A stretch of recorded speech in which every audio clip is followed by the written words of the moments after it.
Tough, tough, tough loss for the 76ers. We'll talk about that and more next on Locked On 76ers.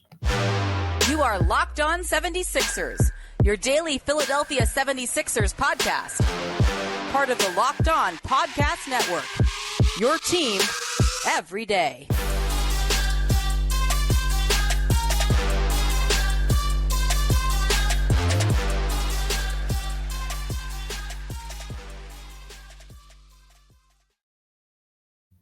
Thanks for making Locked On 76ers your first listen every day. We are free and available wherever you get your podcasts and on YouTube. Part of the Locked On Podcast Network, your team every day. Hi, I'm Keith Pompey, co-host of Locked On 76ers. I'm riding solo today. My man, my partner in crime, my OG, John Mitchell is off today. He's attending to something. So I'm here riding solo. I miss him. I already miss him. But guess what? I guess, as they say, the show has to go on some way another. And we got to talk about this game. We got to talk about the 76ers loss to the Indiana Pacers last night. Now, the game was a regular season game, but it was also an in-season tournament game, a East Group A game. So the Sixers are dropped to 8-2 overall. They dropped to 1-1 in the in-season tournament play. They snapped the 8-game winning streak. And we're going to talk about that one. We'll also talk about the physicality that they employed against Tyrese Maxey. And thirdly, we have to turn our attentions to tonight's game. Tonight, the 76ers play the Boston Celtics. So it's going to be one of those things where we're going to have a lot to talk about. But when we look at this game, I'm going to be honest with y'all. You kind of knew that streaks are made to be broken, right? They end at some time, they do. And last night was kind of a little bit of a reality check to me.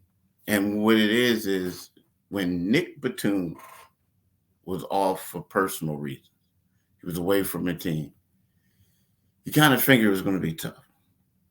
You kind of figure it was. And the reason why you figure it was going to be tough is because Kelly Oubre, Nick Batum was starting in place of Kelly Oubre, who we know was a victim of a hit-and-run accident, a fractured rib. So with that, you kind of sort of like knew that when you have both of them out, it could get testy when you start going to that rotation. I mean, the Sixers played like 10 guys early on, and you could see the difference when at least they did 9 early on. You could see the difference when Joel Embiid was out there with, who was it? It was Joel Embiid. It was Patrick Bev. It was Furkan Korkmaz, Marcus Morris, and Daniel House. And, it was a little bit of a struggle at times. And then one time they put the Anthony Melton back in, and he did some things, but it was a little bit of a struggle. It was like a reality check. And the reality check is that, the team might not be as deep as we thought. Now, maybe they are deep when you have them all together. But if you take Nick Batum, if you take Kelly Oubre out of the mix, that's when we have problems. I mean, you have problems. A guy like Marcus Morris, a guy who's trying to get it back together again. He shot 1 for 4. He was 0 for 2 on threes. He did have 3 rebounds. He had an assist, and he was a -5 in 17 minutes and 40 seconds. Patrick Beverley, he was on the floor a lot. P-Bev he had 5 fouls. He had 5 rebounds, 2 assists. He played 27 minutes and 30 seconds, right? KJ Martin was just in there to shoot some foul shots. Paul Reed played his normal 10 minutes. Daniel House played 18 minutes. Now, Daniel House, he didn't shoot the ball at all or anything, but he turned the ball over twice, but he was a plus 12, a game high or a team high plus 12. But, the depth just worked. I mean, it was weird because you're looking at it and the ball guys typically are moving. Like Kelly gets out there, he moves. Nick Batum moves. Guys were trying to standing around. Guys didn't seem to be as athletic as these two are as far as the motion and constant movement. It was kind of a couple times you look at guys, he's like, then they would just stop and they wouldn't cut as much as they did before. So, but again, to me, the biggest takeaway is that right now,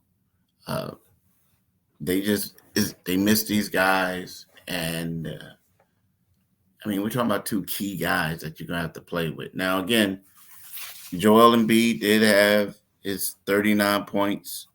DeAnthony Melton was a positive. D Melt had 30 points on 8 for 13 shooting. He was 4 for 6 on threes. He made all 10 of his free throws.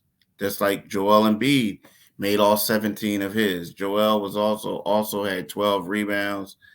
He had 5 turnovers though. He had 6 assists. He had 3 steals, but 5 turnovers. Tobias Harris, early on they were going through him. I mean, he scored the Sixers' first 8 points. The first 8 points of the game for the Sixers were scored by Tobias Harris. He ended up with 28 points on 11 for 17 shooting. He had 7 rebounds. He had 3 assists. But the thing is, in the fourth quarter, only 2 shots. Only 2. And the thing about it is like we're talking about a guy who was cooking, but you only get 2 shots. Now, he made both of those shots, so that's good. He made both of them, but he only had 2 shot attempts. That's hard. Like, I don't understand it. I just didn't. I didn't understand it. Cove had a okay game. Cove played 16 minutes. Had 2 points and 1 for 3 shooting. He was 0 for 2 on 3. 16 minutes, 16 seconds. The thing about Cove is one of those guys. His role is you got Nick Batum, or you got Kelly Oubre starting, but then you have Nick Batum coming in. And then after that, you have Cove, or maybe you might have Nick and Cove coming together. But what Cove is, he's basically Tobias's backup, right? He's Tobias's backup. But on this night, you had to have him starting next to him. And Cove is a quality defender. He's just not shooting the ball particularly well. Played great. But the difference is when you have these 2 guys out, one, you could get away with one of them be out, but when you have 2 of them out, you gotta like reshuffle things. And I felt like their reshuffling just really didn't work out last night. I think they got a little bit exposed on not a lack of depth, but on having guys do certain things that they can't do, right? But listen, our partners at eBay Motors have teamed up with Locked On Fantasy Basketball host Josh Lloyd to bring you some of the best fantasy picks each week, all season long. Whether you're prepping for a daily draft or securing or scouting the waiver wire, every week we're going to provide your players that are guaranteed to fit your roster. So let's just see who Josh has picked for us on this week's eBay Guaranteed Fit Fantasy Pick of the Week. Now, I'm going with Kyle Lowry. Yes, because he's from Philly. Yes, because he's gritty. Yes, because I like the way he's playing. See, Lowry had minuscule usage to begin the season. But without Tyler Hero, he has to step up, and he has. He is a strong add for now. So I'm telling y'all, go get Kyle. See, Josh Lloyd from Locked On Fantasy Basketball is going to help you with your fantasy championship. And eBay Motors knows a championship team is all about each player being a perfect fit. Same with the vehicle, right? With over 122 million parts for your number one ride or die, you can make sure your ride stays smoothly and runs smoothly. Brake kits, LED headlight, root wrap, bumpers, whatever your baby needs, eBay Motor has it. And with eBay's guaranteed fit, it's guaranteed to fit your ride the first time, every time, or your money back. Plus, look at these prices. You're burning rubber, not cash. I'm telling you, go ahead and do it today. Keep your ride or die alive at eBay Motors. I'm telling you, do it today, people. Definitely do it today. Now, I didn't talk about Tyrese Maxey in the first segment. I just wanted to talk about him here. And, I think that this is a game that's going to ultimately help him out. Tyrese Maxey was coming off a 50-point performance on Sunday where he basically could do whatever he wanted. He was getting to the spots. He was doing enough that nobody really put a body on him. You knew that they would have some type of adjustment against Tyrese. And what was their adjustment? Get physical with him. And that's what they did. They were extremely physical with Tyrese. Now, when you look at his stat line, Tyrese Maxey ended up with 27 points on 9 for 23 shooting. He was 2 for 5 on threes. He made all 7 of his foul shots. He had 5 assists, 4 rebounds, 4 turnovers, 1 block, and 2 fouls in 38 minutes and 9 seconds, right? But when you look at it, going through 3 quarters, the first 3 quarters, Maxey only had 12 points. He shot 4 for 12. He only attempted 1 3. He only got to the foul line 3 times. He had 2 turnovers and 3 assists. And what they did is they just got physical with him. I mean, they just stayed physical with him. And, he looked at it and he knew. And he admitted to that. How they were. I look at this as something that's going to be the next step for him, right? He knows that now the team, he's going to have to fight through that. He's going to have to stay aggressive. Because what happens when you're aggressive? He was more aggressive in the fourth quarter, right? He was more aggressive in the fourth quarter. He got to the foul line 4 times in the fourth quarter, right? So, he tipped the 4 foul shots in the fourth quarter. So the thing is, what you do is you're going to fight through that, and then all of a sudden you're going to continue to get to the foul line. You're going to fight through that, and teams are going to have to scratch their head, and do things. This, to me, was a teaching moment. He said that the coach was saying, hey, look, you got to do this. You got to go get it. You got to do this. You got to be aggressive. And this is just something that he'll have to learn from. He's still a young guard. He's still young in terms of having this role. This is a new role for him. And, typically we always wonder, how do we respond from adversity? And this is going to be, first of all, how does a team respond to your success? How do you respond to that? And then afterwards, how do you respond to your adversity? And I feel like I'm pretty sure he's chomping at the bits to play tonight. I'm pretty sure he knows that if he doesn't continue to be aggressive or shies away from physicality, that teams are going to continue to do that to him. So, I'm not really concerned about it. I'm not. I just, like I said, I felt like this was a teaching moment for him. And I feel like Tyrese is going to be good. Tyrese is playing well. So far, most of the tests that he had to deal with this season, he overcame them. The first game of the season, he didn't particularly shoot the ball well early on, but in the second half he stepped it up and was going at Dame against Milwaukee, right? So they lost their first home game. They're 8-2. They're still in first place in the East. They have a much anticipated game tonight against the Boston Celtics. So there's a lot going on. But look, I want to talk to y'all about Ibotta, right?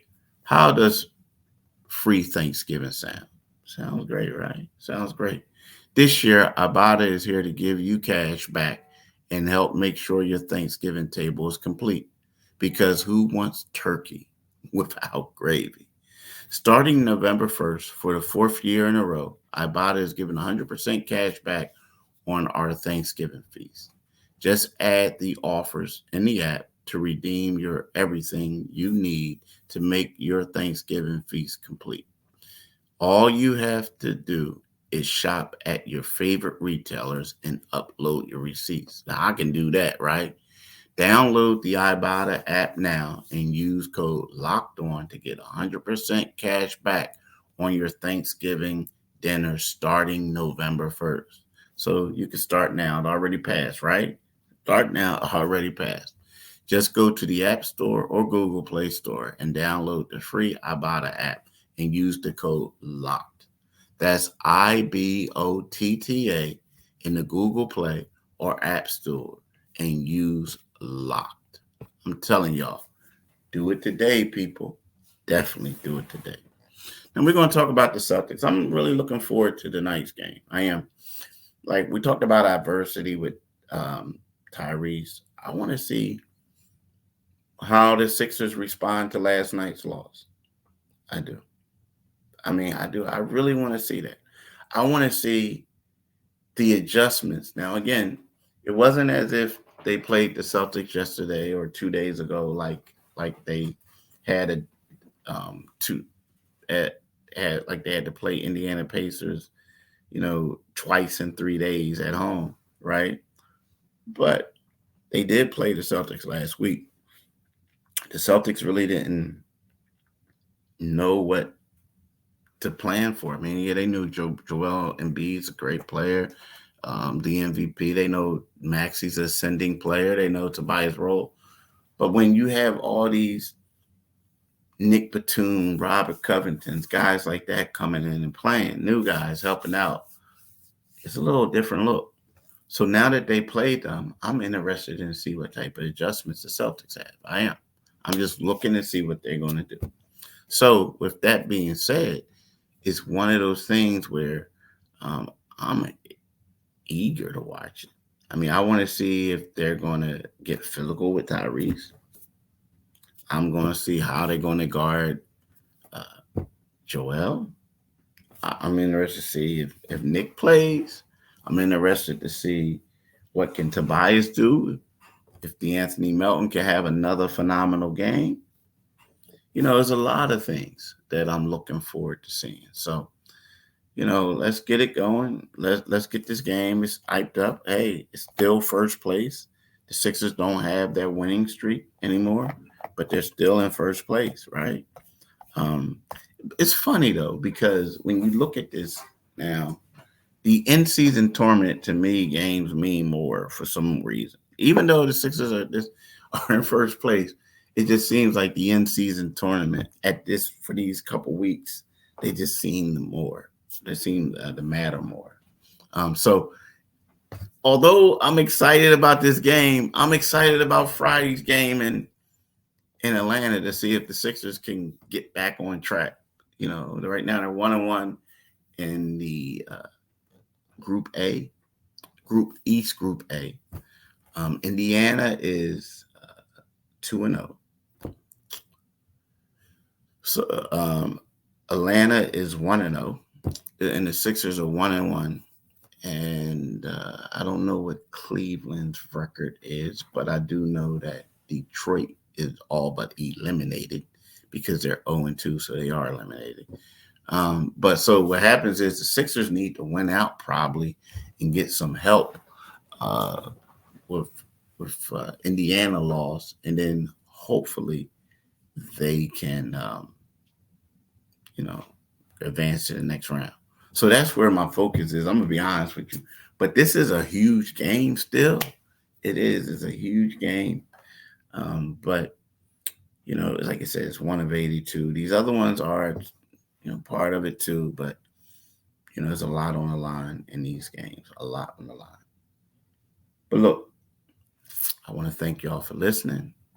I want you guys to know that you can, this podcast is free and available. And you can get it wherever you get your podcast and on YouTube, part of the Locked On Podcast Network, your team every day. And I'll be back with you guys tomorrow to talk about the Sixers and Celtics game. Peace.